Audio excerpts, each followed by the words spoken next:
As the Central Coast works to rebound from the impacts of the pandemic, businesses are pivoting to survive. And tonight we have an update to a story we brought to you last year about Daniel's Woodland in Paso Robles, which creates PPE for first responders. KSBY News reporter Alexa Bertola is live for us outside the facility to explain how much the business has grown. Alexa?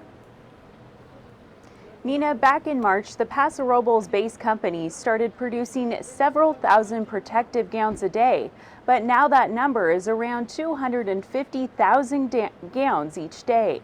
Now their workforce has also grown significantly since then. This is where disposable gowns are made for frontline workers in the fight against COVID-19. Andy Dodderman, DWL Enterprises Chief Marketing Officer, says creating personal protective equipment was meant to be a temporary endeavor.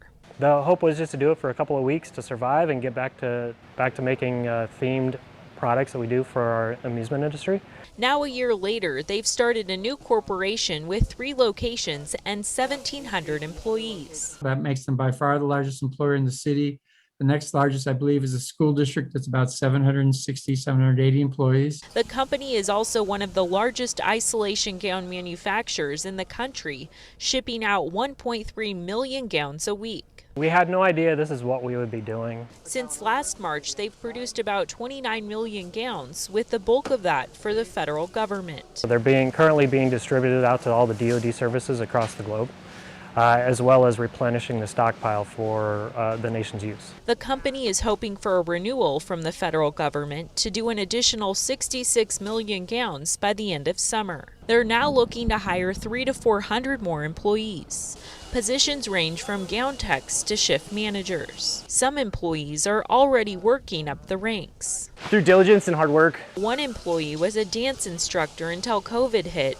That's when he found this position to pay his bills and survive. It's funny because when people ask me, what are you doing? And I say that I'm saving the world, because we're here fighting against COVID. The gowns are cut from plastic, unfolded and refolded. The seams are welded. Then it's folded, bagged, boxed, and put on a truck. We didn't think it would get this big, but it is, and we're happy to answer the call. Now the company has 2 other facilities in Paso Robles, but here on Commerce Way is where most of all the production happens. For now, live in Paso Robles, Alexa Bertola, KSBY News. Alexa, thank you. Many of the gowns have also gone to local fire departments and hospitals, and we're told the facility is sanitized 6 times a day. Everyone wears a mask, and there is hand sanitizer at every station.